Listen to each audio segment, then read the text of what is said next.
R.I.P. to the dog, Earl, DMX Simmons, man. I'm your host, Mr. Mercy. I'm your man, Cool Breeze. And this is S.I.N Radio, podcast, Strength in Numbers Radio. Oh, man. Woo. Yeah. Wow. It's a tough one, man. This is a tough one. Yeah, definitely a tough one, man. We were actually supposed to do a different show. Yep. We got our second guest coming up, but we definitely had to postpone that and pay our respects to the legendary DMX, man. Darkman X. I'm sure everybody in the world knows who Darkman X is, and hip hop legend, Yonkers native, Yep. former Def Jam artist, father, husband, ex-husband, you name it. DMX was a lot of different things. Yeah, he was, man. But a pushover he was not. And today's show, we're going to be titling it Dog for Life. And it's just a little dedication from the S.I.N Radio cast. We never personally met DMX, but we're just speaking from our vantage point and just his impact on the hip hop game, man. When I was in high school, when he came out, that brother just took the game by storm, man. So this is just our dedication episode to DMX, all the fans, all our listeners, man. Just know that this guy was a big deal. And I know there's a younger generation coming up. They're looking at the Drakes and stuff like that. And those guys are the big guys now. But, you know, back when X came out in the late 90s, I mean, he came from left field and he really definitely tore the game up, man. So yeah, man. So cool, man. So what's going on with you, man? How's the mood out there in LA with the news of DMX's transition? Well, a lot of people are feeling it. You know, I mean, this dude DMX had fans from all around the world. You know, my cousin overseas, Ed. You know Ed. Right. Shout out to Ed, man. Yeah. Shout out to Ed. Big up Ed. You know, we were kind of he sent me a link on that, and then another dude, my homeboy over in England, Sean, he hit me up with the DMX post and stuff like that.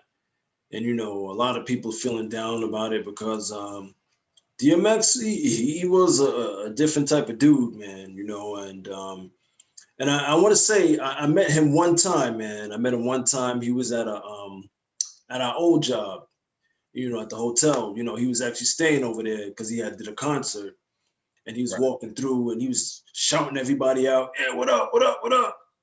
And he walked past. He said, "Hey, what up, man?" I gave him a dap or whatever, and he went by. And I thought he was like a real tall dude, but the way he carried himself, that dude was, man. He could have been maybe like 6'7", 6'8".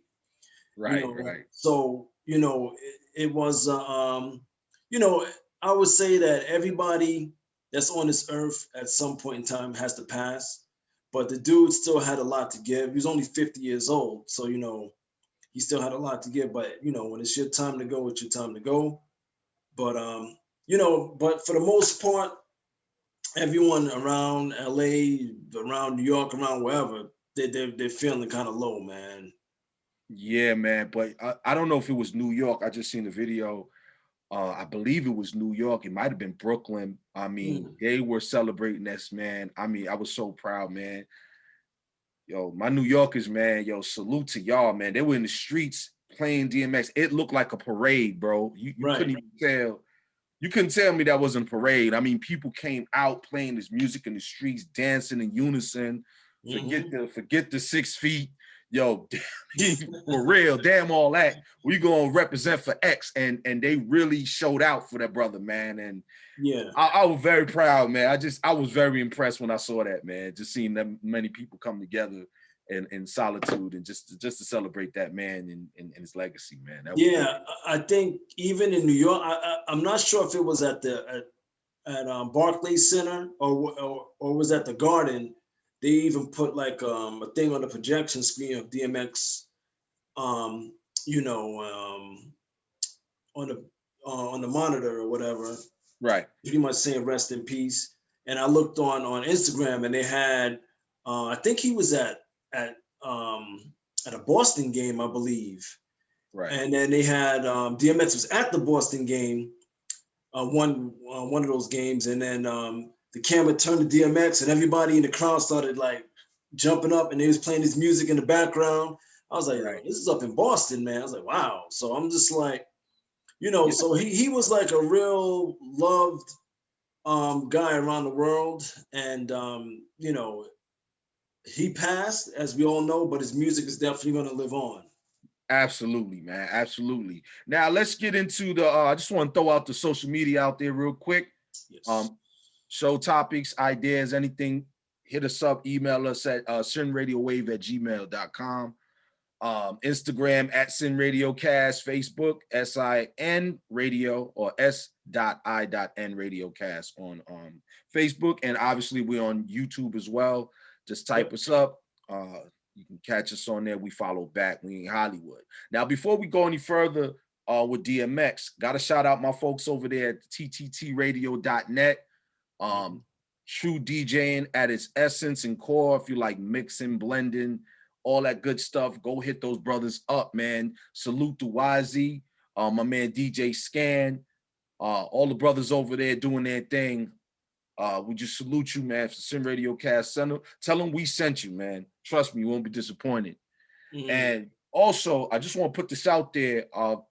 Right now, my country, my home country that I come from, St. Vincent and the Grenadines, is experienced some volcano eruptions. The volcano in my country has been going off, and has been major evacuations.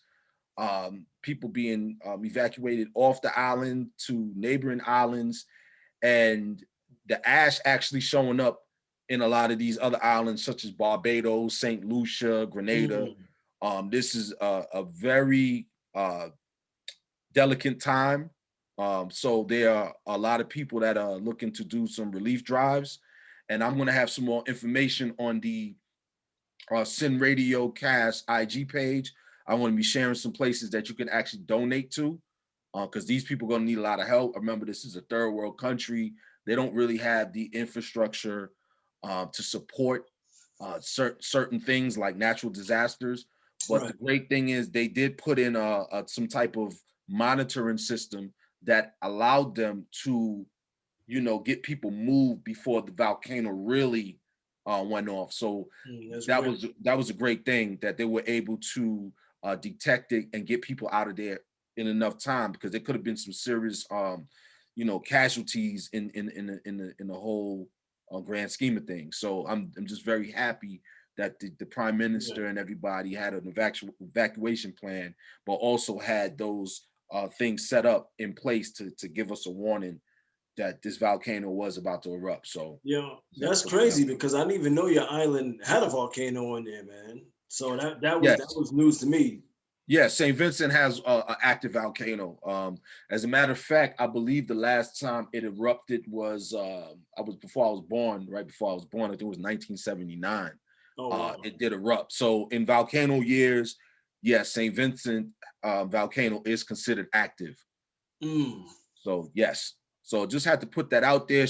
Shout outs to all my Vincentian people, all my Grenadian people, my peoples from Dominica, all the neighboring islands, St. Lucia, and St. Lucia has a volcano too. So we got to keep an eye on that as well. So Okay. shout outs to everybody, all my Caribbean neighbors, all my folks up here. Like I said, every little bit counts. I mean, you don't have to put away hundreds of dollars, man. A couple bucks goes a long way in the Caribbean, man. So Right. I'm definitely going to be sending down a few barrels myself. So just wanted to put that out there, man. But yeah, man, let's get into it, man. Episode number 16, our DMX dedication, Dog for Life, is the show title. And we're definitely celebrating the life of Earl DMX Simmons, man. And his transition into the astral realm. I don't believe souls rest. I believe we're always on a mission. We're always passing through. So when they say you pass, that means you just pass through this physical third dimensional reality that we call Earth, you know. Yeah. And Energy everybody doesn't has their die. own little spin on it, but Right. that's how guys like me review it, you know. Yeah, as I say, energy doesn't die, man. It's Never, constantly moving. never, never. So Earl Simmons, DMX, born December 18th, 1970, and transitioned April 9th, 2021. The brother had left behind several children. Some reports say 15, some people say 17, whatever. It doesn't really matter. The bottom line is that these children no longer have a father. And there's always a major loss whenever you see the patriarch of a family go down. Right. But DMX, like we said earlier, is a big deal in hip hop, and this thing is going to reverberate for a while. Just because the way DMX came to us, at least in my eyes, it was just kind of out of left field. Didn't really know too much about him initially, but I'll just say, like, when he finally did like really enter my radar, I was just like, who the hell is this guy? I mean, you know, it was crazy, man. So all those cats who might not be, I know some of the younger listeners, they might not know DMX pretty much dropped his first album in 1998, May 12th, 1998 to be exact, and it was titled It's Dark and Hell is Hot. Now, that album had to have gone over 4 times platinum. It really solidified him as far as the debut album. It solidified him as a major seller that year. Now, for all of those who might not know, 1998 was probably arguably the best year for hip hop, to be honest with you. A lot of artists in 1998 found great success. I remember 1998, Redman, my favorite rapper, went platinum for the first time in 1998 on his third, no, it was the 4th studio album, was Doc's the Name.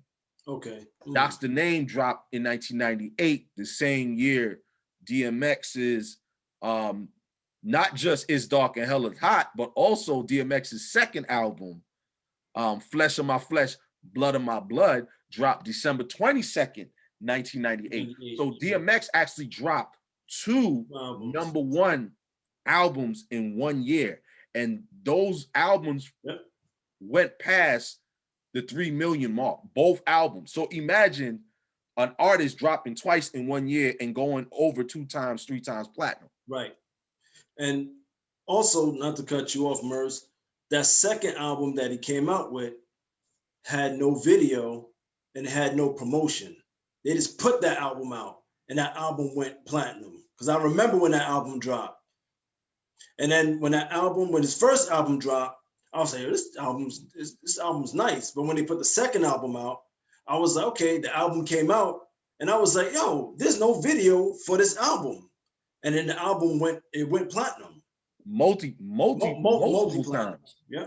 Multi-platinum album. Not just platinum, multi-platinum. Yeah. And this is not streams, this is not, you know, anything like that. These are physical hard copies. So you say back in the 90s, a CD was about $15. Yep.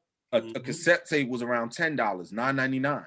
So you think these are physical copies he sold. Yep.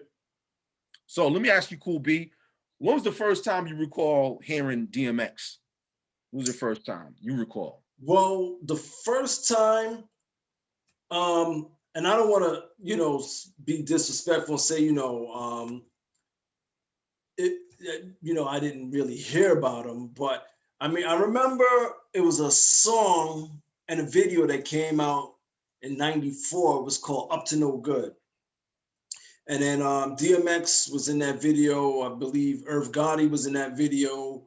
I believe Mike Geronimo was in that video as well, too. And that was like one of the first times I remember when DMX came out, because he sounded like one of the Onyx members from the group Onyx. He sounded slightly like one of those guys.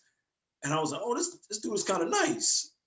So I remember him back then vaguely because I remember watching that video and I was Right. like, all right, I never really heard this dude right here. This dude's kind of nice. But the thing is, when I really remember DMX, and I think for the masses of people, when DMX came out, was when he was on LL Cool J's 4321 joint with Redman, Method Man, Master Cannabis. P, and Cannabis Cannabis. as well. Yeah, that Yeah, started the whole LL yeah, Cannabis battle. yeah. Right. So the thing is that I remember him. That's when I would say he had his breakout, where the masses of people knew who DMX was. Okay. Okay. That's that. Okay. So 4321 was your memory. Yeah. Now, my memory first time hearing DMX, and let me tell you before I go into this, it's the irony is this past Saturday I had jumped in my car. It was early in the morning. Okay. And I typically, when I jump in my car, I plug my iPhone up, and what happens is it starts to automatically play my iTunes. Now, the crazy part is that this past Saturday morning, I did that, and the first song that came on was the first time the song that was the first song I heard from DMX with DMX on it, Okay. and it literally came on in my car. And the first song I recall remembering DMX's voice, like his voice stood out to me. I might have heard him before, but this was the time that he really caught my antennas. Like, man, antennas go up. Was a song he was on. He was actually featured on by Mike Geronimo called "Usual Suspects." Okay. And this was a record, like I said, Mike Geronimo featuring DMX. It was Tragedy Gaddafi, Ja Rule, Styles, Jada Kiss from the Locks. And there was also a version, and I'm almost positive it was also a version with Tupac's man, Fatal Hussein. I don't know if that was Tupac's god brother, somebody. He was down with Tupac, but there was a version with Fatal Hussein on that joint. I remember. But DMX was the first person to set that song off. And I always remember thinking to myself, who the hell is the guy that is growling on the record? I want to say this might have been on Battle of the Beats or something like that. Because Angie Martinez, when she used to be over at one of the major radio stations, I don't want to say their names, but she used to have a show called Battle of the Beats, and she used to let new songs from new artists battle against other songs or whatever. You know what I'm saying? And I want to say it was on Battle of the Beats, and it was winning. But I was just thinking, like, who the hell is the dude that keeps growling at the beginning of this damn record? Because the way he set the song off, he just set the tone. Like, it's like one of those verses. Like, you remember when Nas dropped Live at the Barbecue? He was on. He didn't drop it, but he was on Live at the Barbecue. Right, but he stood out. Right, with Large Professor and what's the name of the group? MC Search was on it. Large Professor. Not that other version. I'm talking about the original version of Live at the Barbecue, because there was another version with MC Search, but the one I'm talking about is with Nas Set It Off, Streets Disciple, My Rap's a Trifle. But what's the group that Large Professor was in? He was in a group. Main Source. Main Source. That's what it's called. So everybody remembers Nas from setting that verse off. And that's really what led people to like, who the hell was that kid that was on that Main Source record? Well, that's pretty much what DMX did. In the way I recall it, it was like what Nas did on Main Source's record is what DMX did on Mike Geronimo's record, if that makes any sense. Yeah, that makes sense. And he just set it off, and the way he just came at the verse was just like, yo, who's that first dude on that song? It made you question, who was that guy in the first song? Same thing with AZ on Life's a Bitch. People want to know who's this dude at the beginning of Life's a Bitch. So it's always in hip hop, there's always been instances where a newcomer would come on a song and would just set it off and just make you think, like, who the hell is that guy? I mean, I know this guy, but who the hell is that guy? And that's what DMX did for me. That's my first introduction to him. And then 4321, and then Get At Me Dog. And it was just like, DMX was just It was everywhere. over. It was It was over. over. He was just skyrocketing, man. Like seriously, like folks, trust me when I tell you, wasn't around for this era. I'm telling you, man. DMX just came out of left fields like throwing haymakers, just hit after hit, man. So, yeah, man. So let me ask you, Cool B, what's a couple of your favorite songs from X, man? Oh man. Well, one joint he did that I like that I still I play a lot of his stuff, but my favorite ones that I like definitely is "Pull It" with Mm. Cameron. That A beat, lot of people don't remember that record, bro. they don't remember what I think Dame Grease produced that joint. Boom, boom, boom, boom, boom, Yes, yes. boom, boom. That A beat. lot of people forgot about that record. And the reason why it never came out of anybody's project, I Right. believe, because there was an issue with the clearance. Mm. Okay, that was one of my favorite DMX joints That as one. well, man. I was actually going to say that one. Any other ones? Yeah, it's another joint he has. It's called "Here Comes the Boom," and that's featuring Sean Paul and Mr. Vegas. The other one is "Niggas Done Started Something." It was Oh one man, you joint. taking That all beat, my joints, man. yeah. Well, that beat on it was sick. That beat is sick. 24 Hours to Live, and another one that I like is "Get at Me, Dog," and another one that I really, really like the song and the video is "Who We Be." That was my Yes, yes. Dan, dan, ta-da, ta-da, yo, ta-da. DMX. Let me tell you, man. DMX is on a lot of records, Yeah, man. yeah. Yo, like you see how Drake is today. Yo, DMX is on a lot of records. The record with Cisco, what these Oh yeah, bitches want. I yeah. mean, just going over his discography, man. It is Yo, he has a lot of hits, and the thing is that a lot of people wouldn't even realize he has a lot of hits, but you can start naming all of the hits that he has had and all of the other songs that he's been on that have become hits. It's right. just like it's just endless. Now, another record Mm. being the fact I'm from Roosevelt, New York. Shout outs to the Velt Exit 21. Mm. Uh, one of the biggest hits from DMX is pretty much like a cult favorite at my high school's homecoming and football games, basketball games, and the Rough Riders anthem. Obviously, my neighborhood, the team is called the Roosevelt Rough Riders. Mm-hmm. So when you know Rough Riders anthem came out, I mean that was the anthem. That was like the marching for our team. I believe we actually won, and I could be wrong, but I swear we won 2 Long Island championships Mm. back to back around that time when Mm. DMX came out. We won some not national but Long Island championships. That's the championship for the between the best team in Nassau County and Suffolk County go up against each other. It's almost like the Super Bowl. For football, Right, for football, college, I'm not college, high school, high school football. football, whatever.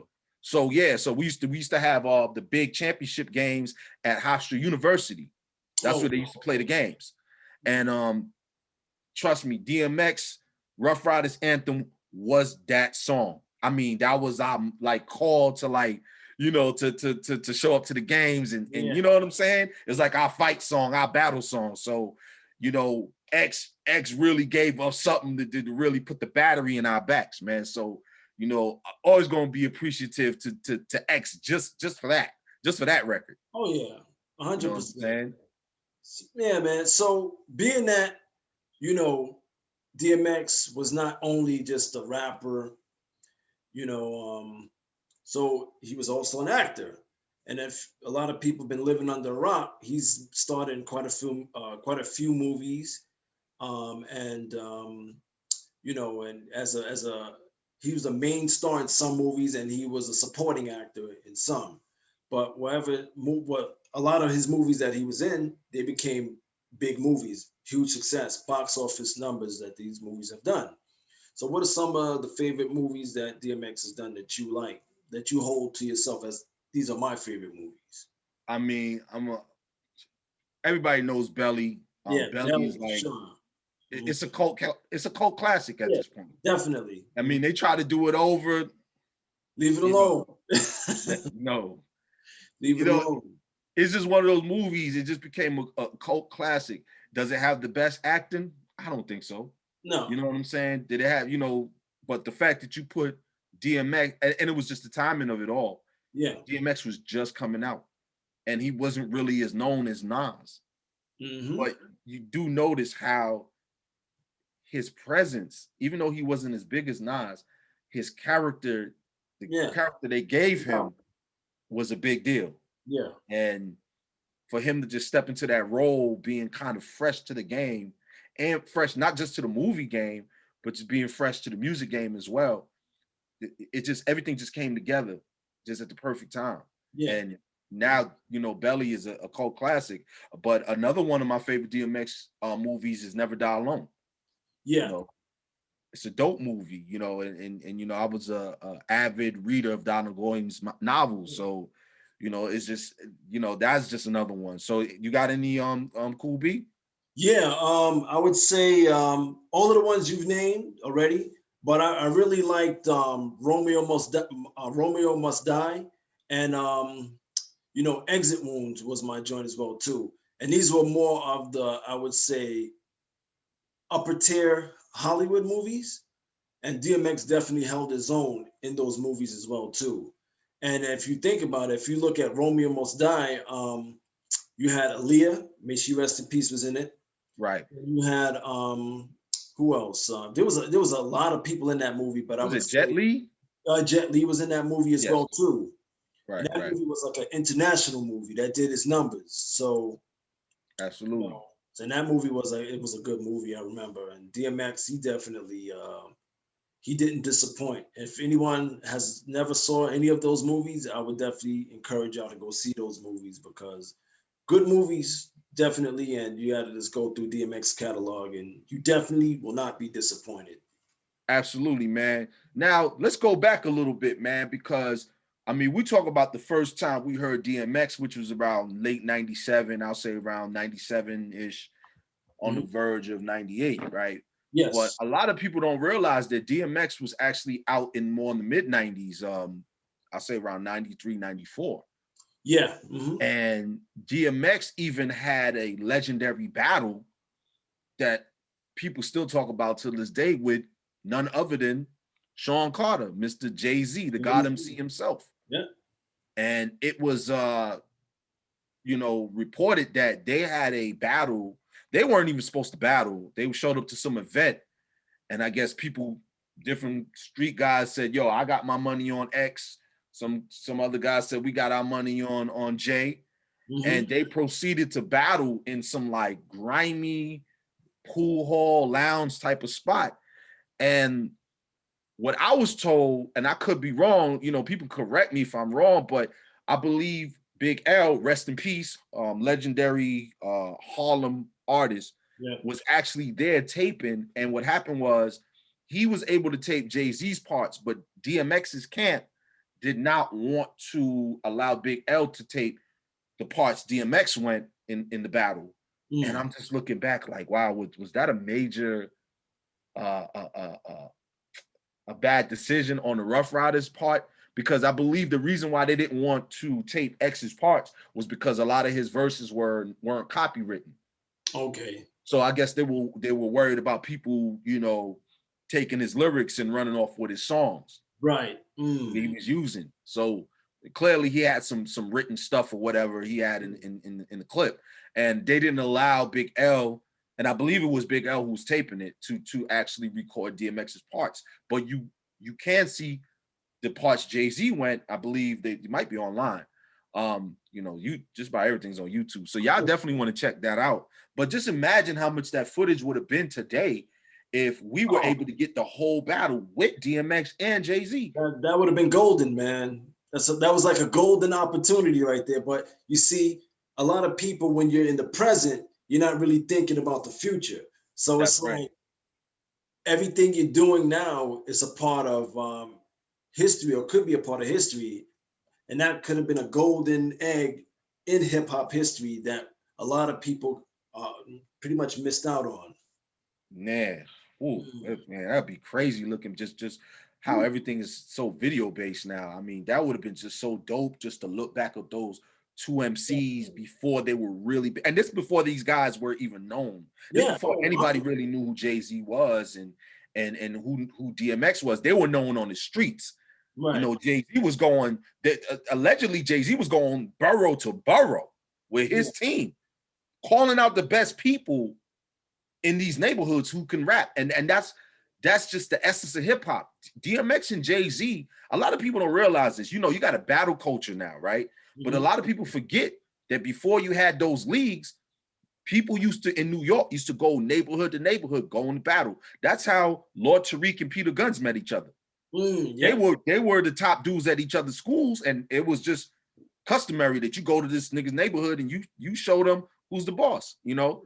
And With them hard lyrics, man. that's right, you know, in front of the crowd, and you know that's just something I kind of I wish we can capture a little bit more of. You know what I'm saying? Yeah. You know, it's Yeah. just kind of lost era. I had my battles in high school Yeah. as well. I did my battle thing too, cafeteria stuff. So, yeah, man. So let me ask you a question, man. When DMX hit the game, Yeah. did you notice any changes in the industry? Yeah. Yeah. I think with him coming into the game, he was like very edgy. He was very like he's very edgy, very raw with his lyrics, and you know, and he wasn't like a real flashy dude, man. His thing was, I'm gonna come in there with some Tim boots on, some baggy pants, a t-shirt, or not even wearing a t-shirt, and he'll just come out there and spit. But the thing about him, what I feel was was unique, you know, he wasn't rhyming about jewelry, or he wasn't rhyming about cars, and you know he threw a lot of God and praying into his lyrics and into his shows as well too. And he was just rhyming about the struggles Right. and just you know, the struggles of Black and Latinos living in certain hoods, and he was respected in people's neighborhoods. So he would go around to different places and different people's hoods and you know in different states, and then he was just accepted. People would just, hey, what's up, D? Take pictures with him. Right. You know, they want to hear him spit something or whatever the case may be. He didn't really seem like he was a very materialistic person. He just seemed Not very at all. he Not at seemed all. very humble, and if anything, one of the things that he really liked was riding his bikes, his motorcycles, dirt bikes, and he loved animals. So he loved dogs specifically. That was his thing. Definitely, yeah. And I'm gonna add this, man. I feel like when DMX came in, I felt he ended the so-called shiny suit era. A lot of people say Bad Boy was behind. And I'm gonna go as far and say this. I think the reason the Locks wanted to leave Bad Boy Records was because when they saw DMX come out, raw, street, unapologetic, representing for the stick-up kids. Because remember, it was either the flashy guy, the hustling dudes. But when X came out, he came out and represented the stick-up kids, the Jack Right. boys. You know what I'm saying? And them dudes that they don't really care about that flashy shit. Matter of fact, he came out like, all you dudes with that flashy shit, you might be on my list. Right. You know, you come around me with that shit, and you coming up off that. So That wasn't him at all. And right, X had the stick up kids vibe, and obviously, you know, his past was right. that of a stick up kid. And the, So yeah, and not to cut you off. And the thing is that you got to look at it too from a marketing standpoint. How would you market a DMX? Because him in the suit and everything and shiny suit, that wouldn't work with him. And the thing is that he kind of changed the way like New York City cultures and cultures in other states as well too. Because once again, he just came through with some Tim boots, some baggy jeans, and a t-shirt, basic, and he made that fly and he made it cool because it was cool and it was basic. right, and also DMX is one of the first rap. I'm not gonna say he's the first, but he's one of the first rappers wearing chokers, like how the artists today are wearing the choker Yeah, chain. Like, X, you never seen X with long chains on like that, right. bro. It was like Not really. it was more like a dog collar. Like a dog collar, like a choker. Joker, So yeah. yeah, a lot of people will give it up to X for that as well, man. And I really do believe he was the reason behind the Locks wanting to get up out of Bad Boy, because you got to think about it. X was signed to Rough Riders Def Jam, while the Locks were signed to Rough Riders more on a management type of level. Right. And I feel like when X came out, when Jadakiss and Styles and Sheik Luch saw that he was able to just be himself, raw, street, no suits, no, no radio singles, just being 100. It just, I think they felt like, wow, like we were playing our position. We were listening to what Puff was telling us, and we did go platinum, but this guy was being himself, being more authentic to himself. And look, he goes 3-4 times platinum, not once, but twice in the same year. I mean, would you feel some type of way if that was the case? Listen, man, at the end of the day, it's, and that's part of the music business as well too, because once you sign a certain contract, it's like you have to kind of abide by the certain labels rules, Right. Here and there, give or take.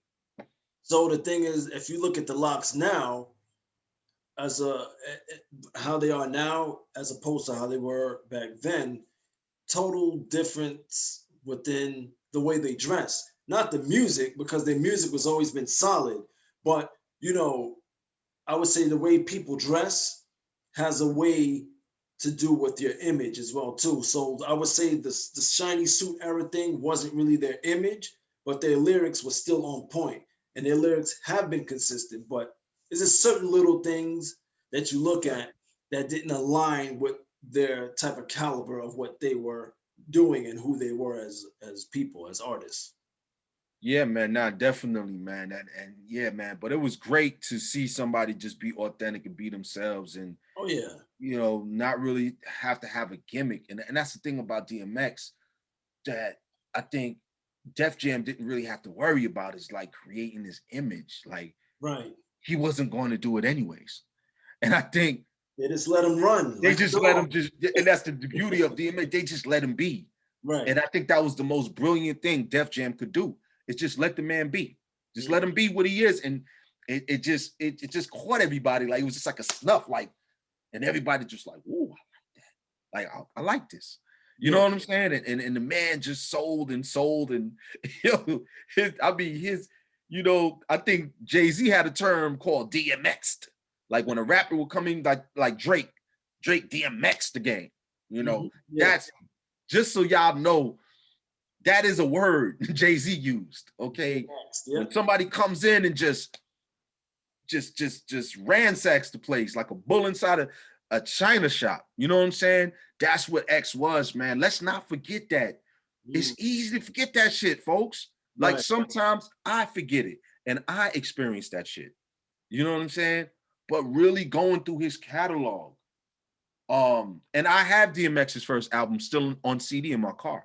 So it's not like I'm one of those people that just decided after DMX passed that I'm going to start playing DMX music. I was already, I'm one of those people. I go back and I listen to certain records, slipping, what types of games are being played, how it's going down. Like, records like that. Like, I remember the first time I heard it, I wasn't so crazy about it. And I don't know what the little instruments in the song, but what really made me like that record was the video. The video made me like the record. There's instances where video will make you like certain records, and the reason why I like the record was because he was being raw. Like, he's telling what really happens in the hood. Like, you're dealing with a girl that got a dude, and he's a street dude, and there's a conflict of interest, but she's still letting you get the guts. You know what I'm saying? So it was just raw, like, okay, because I've been through some situations like that. Right. Angel, but been there, done that. So I think real people could relate to that, So real quick, man, I almost forgot about this. I wanted to bring this up. Do you remember? I don't think a lot of people remember, but the original Murder Inc. was DMX Jay-Z and Ja Rule. Yes, I remember that. I remember that. It was short lived though. Very, very. I don't Very even think short. it It was really like a took off. blink of an eye. Yeah, Blink the of an eye. original Murder Inc. was Jay-Z, DMX, and Ja Rule, Hmm. and it was put together by Irv Gotti. Irv Gotti formed the supergroup, Hmm. but these guys were big personalities. They were always in. DMX and Jay-Z were always cool, but they weren't friends and they viewed each other as competition. So all three, it would have been a headache because whose verse is going first? A headache back then, but Right, now, if you right, think about it, sometimes it's like amongst men, it's egos. right, So it's like if you think about it now, that could have been like another missed golden opportunity in hip hop where these dudes could have had an album and say, you know what, this joint is fire, man. But what would have really been sick would have been if Jay Z and DMX, I mean, and Ja Rule did an album together. Now, let's not discount Ja because Ja was doing his thing too, Yo, man. Ja, no, Ja Rule was doing his thing as well too. But I think Jay Z, if I'm not mistaken, and DMX were cooler than than Ja and DMX. I remember DMX and Ja Rule had a falling out at some point, but I Yeah, think that was squashed. But but if you look at who had like the bigger careers out of the three, and it's not to say that Ja Rule was a slouch because Ja Rule had a bunch of hits, and you know he still has music that he could tour with and things like that. But it right. was Jay Z and DMX were like Yeah, right here, because DMX could still do shows, sold out crowds. that's true. Yeah, looking, in hindsight, In yeah, hindsight, I you would say think about it, definitely yeah, say those two. With but Ja was Ja. I just don't like people who discounting Ja. yeah, yeah, yeah, yeah. And Ja, I, because and I Ja didn't mean was to a slight him. big deal, I and didn't mean to slight him. they look at the 50 Cent beef and they try to Yeah, pretend like Ja Rule yeah. didn't have no say in this I shit. Like think it was. Ja I was the think it big was with face. that whole beef, and a lot of Yeah, people was like, eh. But if you're a fan of the music, you're a fan of the music, and a lot of people should just leave it at that at times. right. But yeah, but I'm not gonna diss Ja Rule because Ja Rule had hits and he had platinum albums as well too. So And they also just so all the listeners can actually check in with this. I believe it was Double XL issue number 9 actually had all three of them on the cover. So the Double XL magazine actually did have a feature with Murder Inc., Jay-Z, Ja Rule, and DMX. So DMX y'all had a can point. always go online and look that up.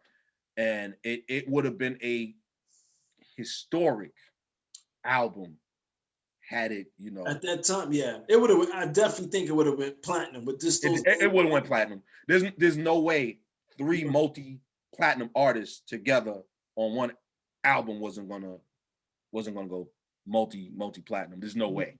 There's no way. But just one of those things you think about, like, damn, like they were talking about, like I remember when Fife Dog passed, Outkast was talking about doing a collaboration with a Tribe Called Quest. Yeah, And yeah. you just think like, wow, how would that sound? It would have been sick because I know Andre 3000, he was on a Tribe Called Quest, their album, their last Right. album. That's And I right. had that That's album. right. That album's a sick album too, bro. Yeah, man. Wow. Man, Yeah, X is transition, man. This is yeah. whoo. This is we, like I said, we had to stop and we had to push our other show back and just show this man the utmost respect. Um wow. The even the versus battle with him and Snoop. Yeah, Like, I'm so glad we were able to get that. yeah, yeah. I'm just glad we were able to get that. Shout outs to Swizz and Timberland for Mhm. that, man, for making that happen, man. That was a ooh, man. Like you look at things now and we don't really appreciate things until they're gone, man. And Look the back in fact he was hindsight. able, right, in hindsight, and able to get on the Drink Champs, man. The fact that he was able to make the Drink Champs and do an episode not too long ago is just wow. It's just a gem, man. And the BET also some months ago did a BET on it was like almost like a documentary on the Rough Riders, Mm, and they were able to put that out as well. So I'm just very appreciative that DMX was able to be, to get some of his right. flowers, man. Yeah, for sure. I think that when you have an artist or an actor or somebody who has transitioned on, I think that it's one of those things you always want more. You always want more.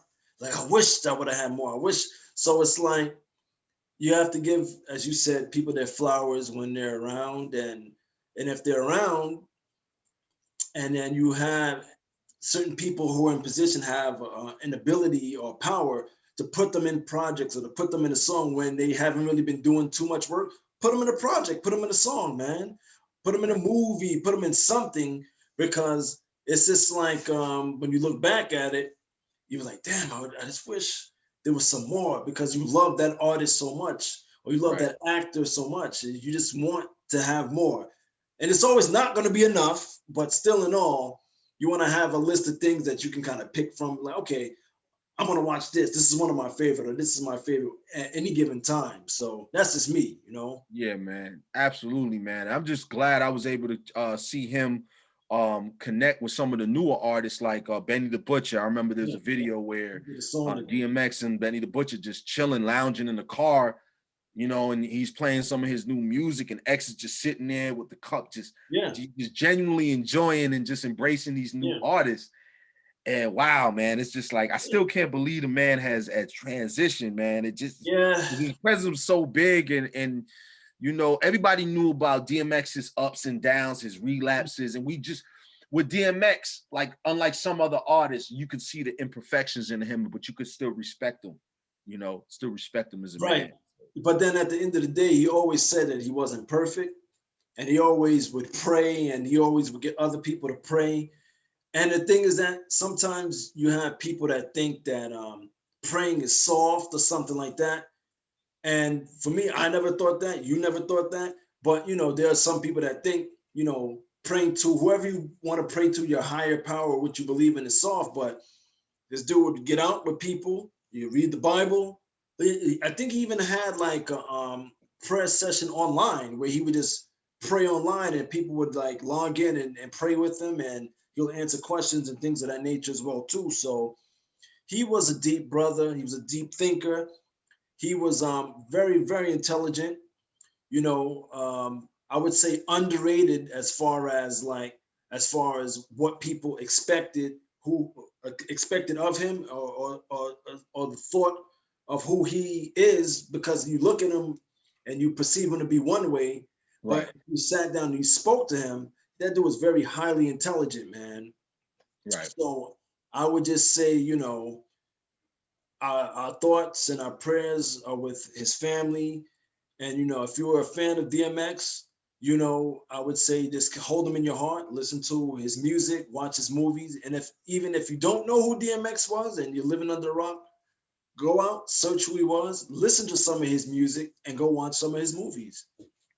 Definitely, man. Shout outs to DMX family. Um, wow, man. Dog for life, man. Episode number 16. Oh man, this is like I said, this doesn't seem real to me, but Mhm. yeah, as the days pass, you just it starts to set in, and yeah, man. We just wanted to do this show for that man and all the fans and everybody who shared memories with that man. We're not just gonna let you just go and just disappear.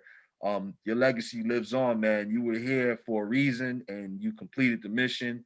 And I'm glad you're on the other side, reunited with your grandmother, Boomer, your dog. And listen, man, he's out of the suffering stage, folks. Yep. So ashe to his essence, man. Ashe to the ancestors, everyone out there, man. Be safe in those streets. I'm your host, Mr. Mercy, signing off. I'm your man, Cool Breeze. And this is Sin Radio Cast. Catch you next episode 17. We got a special guest, folks. Peace.